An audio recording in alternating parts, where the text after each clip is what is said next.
प्रिय दर्शकों नमस्कार। ज्योतिष धारा यूट्यूब चैनल में आपका स्वागत है। हाजिर हूं आपके समक्ष बहुत समय के बाद एक नए विषय को लेकर के।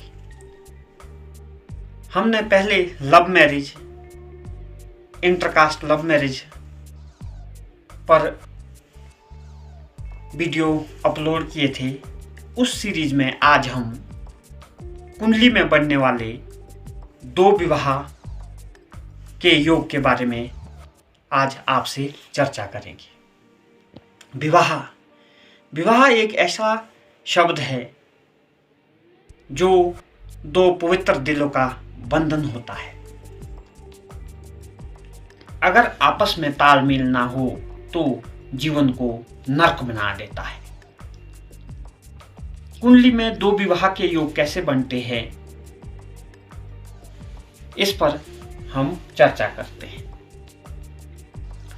सबसे पहले किसी भी कुंडली में जब हम योग के बारे में बात करते हैं तो सबसे पहले हम लगन पर नजर डालते हैं। लगन आप है, आपका व्यक्तित्व है। वहीं लगन से 7वां स्थान 1 2 3 4 5 6 7 यह हमारे लाइफ पार्टनर का होता है, जीवन साथी का होता है। और अगर कुंडली को ध्यानपूर्वक देखा जाए तो जो आपका व्यक्तित्व है उसका रिफ्लेक्शन आपका 7वां भाव होता है। क्योंकि 7वां भाव जो लगन का स्वामी होता है उसका 7वां भाव उसका शत्रु होता है। उसमें तालमेल बिठाना जरूरी होता है।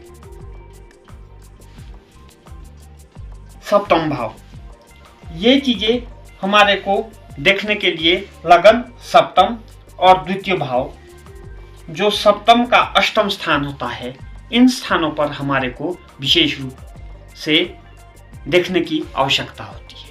वहीं 6वां भाव जो लड़ाई झगड़े का कारण बनता है और 12वां भाव जो हमारे शादी को कोर्ट तक पहुंचा देता है।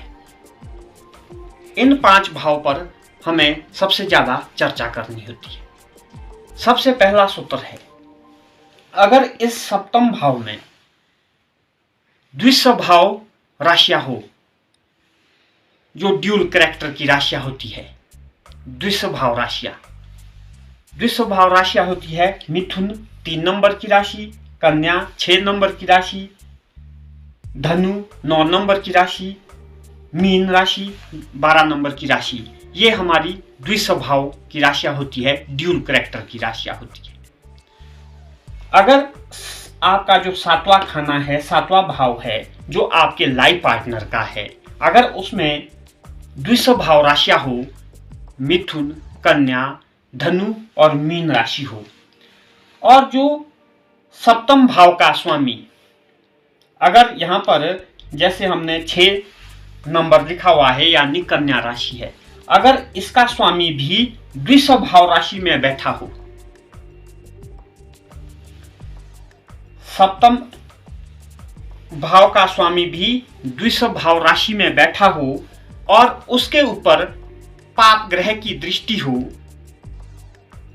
या पाप ग्रह शनि राहु केतु के साथ युति करता हो, और 7वां भाव में भी विच्छेदात्मक ग्रह जैसे शनि, राहु या केतु में से कोई ग्रह बैठा हो, तो ऐसी स्थिति में दूसरे विवाह होने के प्रबल चांस बन जाते हैं।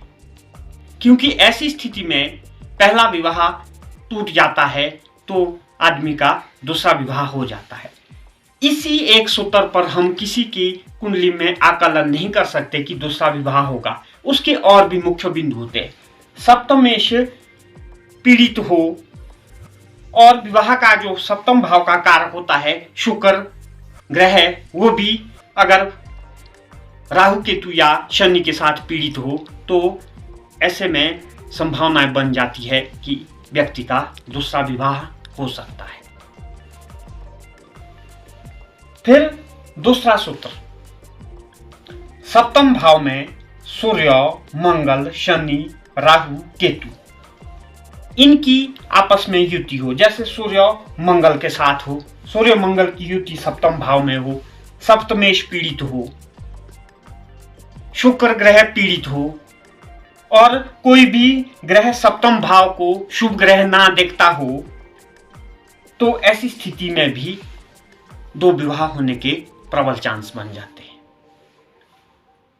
वहीं तीसरा जो सूत्र है वो है आपका मंगल और चंद्रमा। अगर चंद्रमा कुंडली में मजबूत हो और साथ ही मंगल भी कुंडली में प्रभावी हो, तब भी दो विवाह होने के चांस बढ़ जाते हैं, क्योंकि इनके ज्यादा प्रबल होने से और सप्तमेश अगर कमजोर हो, उस सप्तम भाव को शुक्र और बृहस्पति जैसे शुभ ग्रह ना देखते हो, तो दो विवाह होने के चांस बढ़ जाते हैं। वहीं जो चौथा मुख्य सूत्र है वो है शुक्र ग्रह। अगर सप्तमेश भी पीड़ित हो, शुक्र ग्रह भी पीड़ित हो, तब भी दो विवाह होने के चांस बढ़ जाते हैं।